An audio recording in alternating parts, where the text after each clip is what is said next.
Histoire 1. Ma femme communique avec mon ex-mari pour me rendre jaloux. Nous sommes mariés depuis 6 ans. Tout ce temps, l'ex-mari de mon conjoint plane à l'horizon. Ils sont camarades de classe et ont un cercle d'amis communs, bien que je n'aime pas cela beaucoup. Pendant que ma femme s'occupait d'un petit enfant, il n'y avait pas de raison particulière de s'inquiéter, mais maintenant mon fils est à la maternelle et elle a plus de temps. De plus, pendant le congé de maternité, ma femme avait faim de communication et maintenant, avec 2 fois plus d'énergie, elle rétablit l'ancienne connexion. J'essaie également de rejoindre sa compagnie, mais je ne me sens pas très à l'aise là-bas. En principe, les gars sont tous assez sympas, amusants et camaraderies, mais son ex-mari est là de temps en temps et en sa présence, je me sens hors de propos. Et récemment, il s'est avéré qu'il a une liaison avec sa meilleure amie et maintenant nous devons nous croiser encore plus souvent.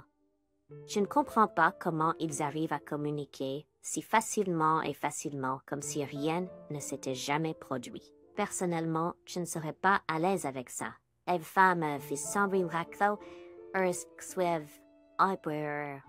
Parfois, je pense qu'elle agit ainsi exprès pour me rendre jaloux. Et quand je commence à m'exprimer à ce sujet, elle me fait me sentir coupable. Je suis fatiguée de tout, mais comment y mettre fin, je ne comprends pas. Dans le fond de mon esprit, j'ai rêvé que le ex-mari de ma femme se comportait grossièrement avec sa petite amie, et ils se sont tous deux retournés contre lui pour toujours. Peut-être que je devrais le présenter à quelqu'un pour le salir? La jalousie vous dérange. Cela leur arrive. C'est leur façon de se faire plaisir, l'âme. Vous devez le traiter si une conversation normale ne parvient pas au cerveau. Peut-être vous dites que vous avez beaucoup de temps. Eh bien, réduis-le afin que vous n'ayez pas à y réfléchir et à l'embrouiller. Mais sans notre absence de ça. Ne sortez pas, ne socialisez pas, coupez-les simplement. Je ne pense pas que ce soit difficile du tout. Mettez-le de cette façon. Vous ne voulez pas d'invité à la maison. Encore moins d'une ex. Avec une petite amie, laissez-la vous rencontrer dans un café où elle peut courir pour le thé pendant 1 heure, mais seulement une fois. Si elle commence à vous en vouloir, alors rendez-lui la monnaie de sa pièce. Amenez environ 3 à 4 de ses amis. En même temps, buvez, mangez. Vous avez des amis à vous. Amenez-les dans votre entreprise quelquefois. Aidez-nous pour que votre ex soit là, laissez-la s'énerver, c'est bon pour elle. Bref, rendez-lui la monnaie de sa pièce. Eh bien, lorsqu'il atteint son point d'ébullition et commence à sauter hors débat, c'est alors que vous pouvez revenir à la conversation d'origine. C'est à ce moment-là que toute votre culpabilité disparaît comme par magie. Soyez plus fort, l'autre façon, ils ne parviennent probablement pas à se réconcilier, ils ne comprennent pas. Andrew, ce que vous avez écrit dans le dernier paragraphe et même au niveau de la maternelle, n'osez pas faire un tel pas, ce n'est pas viril. C'est une chose de femme et ce n'est pas la meilleure partie d'elle. Je ne peux pas parler pour votre femme, ses motifs pour communiquer avec son ex peuvent être différents. Je vais vous donner un exemple de moi pour que vous puissiez comprendre que vous ne devriez pas toujours être jaloux. Et ce n'est pas nécessairement vrai que votre femme a des sentiments pour votre ex-mari. Je passais du temps avec mon premier ex-mari aussi, nous allions tous à la même école, et quelque temps après le divorce, je l'ai commencé à voir comme rien de plus qu'un frère, un natif et un homme cher. Pas un homme avec qui je suis amoureuse, mais un frère.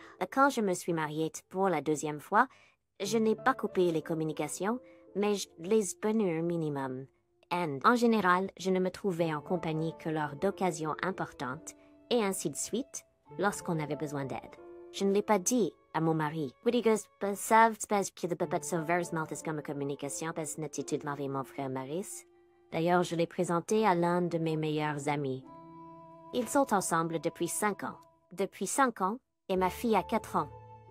Donc, ne supposez pas immédiatement de mauvaises choses. Cela peut être, et c'est probablement ainsi, que sa femme le considère comme rien de plus qu'un camarade de classe. Si elle voulait être avec lui plus souvent, elle essaierait de le faire sans vous, et elle vous entraîne dans cette compagnie aussi. Auteur, la situation est très controversée. Peut-être que sa femme veut vraiment le rendre jaloux, ou peut-être qu'elle ne se soucie pas de son ex. Eh bien, ils étaient camarades de classe, mariés à un jeune âge, ils se sont rendus compte qu'ils ne correspondaient pas ensemble et ont divorcé tranquillement. Cela arrive aussi. Auteur, l'ex-mari n'a rien à voir avec cela. Toutes les questions ne concernent que votre femme. Pourquoi continue-t-elle à communiquer avec lui, sachant que vous n'aimez pas cela? Auteur, pourquoi vous sentez-vous mal à l'aise en présence de son ex? Est-ce que tu te sens inférieur à lui? J'envie mon mari et sa nouvelle vie. Mon mari et moi n'avons pas pu avoir d'enfants pendant de nombreuses années. Après une longue période de traitement de mots mineurs et de nombreux tests, les médecins m'ont diagnostiqué une infertilité. J'ai beaucoup souffert. Je ne pouvais pas dormir la nuit, je pleurais. Mon mari m'a calmée. Nous étions toujours proches l'un de l'autre. Il était tout pour moi. J'ai vécu loin de mes proches, alors il les a tous remplacés pour moi. Nous avons vécu quelques années sans enfants, avons essayé la FIV, puis sommes allés dans des temples, chez des sorcières de toutes sortes. Tout c'est inutile. Mon mari voulait vraiment des enfants, alors je l'ai laissé partir. J'ai signé le divorce avec le cœur lourd. 1 an et demi plus tard, il a épousé une fille qui est tombée enceinte de lui immédiatement. Je ne savais rien d'elle, sauf qu'elle avait un fils de son premier mariage. Mon mari et moi ne communiquions pas. Il a décidé de cesser toute communication et je n'ai pas insisté. Aurait blessé nous deux. Il a vécu heureux pour toujours et je souffre encore, m'épuisant. J'essaie d'éviter la maison où ils vivent, mais je les rencontre toujours parfois. Je les vois quelques fois par an. Ils se promènent avec une poussette. Heureux, je me sens mal à l'aise. Je tente immédiatement de me cacher de la vue avant qu'ils ne remarquent, et à la maison, je pleure. J'envie leur bonheur. Je surveille constamment la page de réseaux sociaux où ils publient périodiquement sur leur vie heureuse. Je m'inquiète tellement que ma santé s'est détériorée. Je vais chez des médecins, puis une maladie, puis une autre diagnostiquée. Je me prépare maintenant pour une autre opération, ce qui rendra ma vie celle encore plus misérable. J'essaie de me distraire, de vivre ma vie, de communiquer avec les gens, mais le plus souvent, je ne peux pas me maîtriser. J'ai commencé à voir un psychologue, je fais un travail à temps partiel à domicile, et j'ai envie d'économiser et de partir quelque part pour me reposer de ces pensées, de ce cauchemar quotidien. Mais encore et encore, je me surprends à regarder sa page. Et je regarde son fils qui ressemble tellement à lui. Je regarde la femme heureuse et belle et je ressens une telle nostalgie que je n'ai plus de force. Pourquoi mérite-t-il le bonheur est à moi? Pourquoi est-ce ainsi? Pourquoi suis-je tellement émue par leur vie? Parce que ça fait 2 ans, il est temps de se calmer, d'arrêter de penser, d'arrêter de se ronger. Mais je suis juste plus en colère et je déteste ma vie. Commentaire désactivé. Avoir des enfants, c'est génial, mais vous devriez regarder autour de vous, il y a tellement d'enfants et de personnes seules et abandonnées.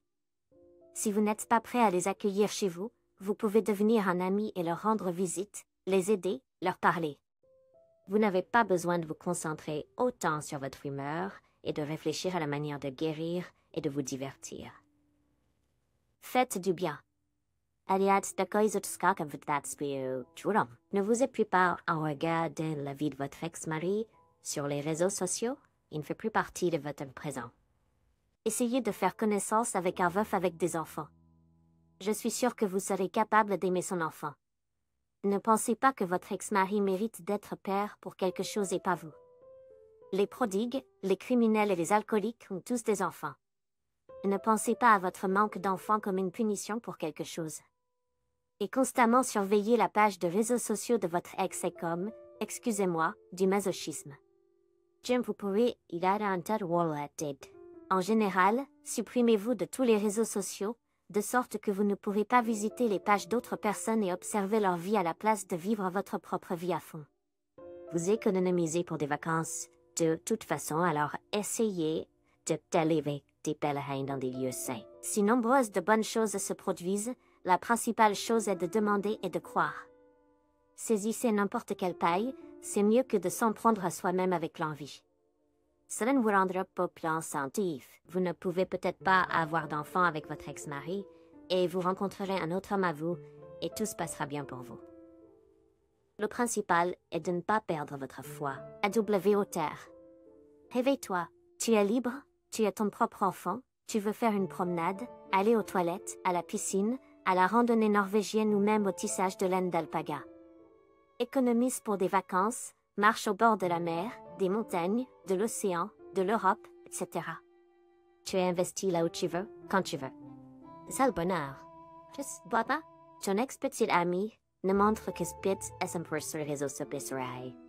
Il doit élever l'enfant de sa femme, pas de temps pour lui-même, et il a déjà 2 enfants, l'un desquels est celui de quelqu'un d'autre. Laisse tomber et c'est tout, bon débarras. Le destin t'a donné l'occasion de vivre pleinement pour toi-même. Aime-toi, prends soin de toi, développe-toi, gâte-toi, investis dans ton développement de santé et vis simplement pour toi. Tu as inventé ta propre tristesse, qui n'existe pas. Tu t'y vautres et te sens mal pour toi-même. Ainsi, c'est assez.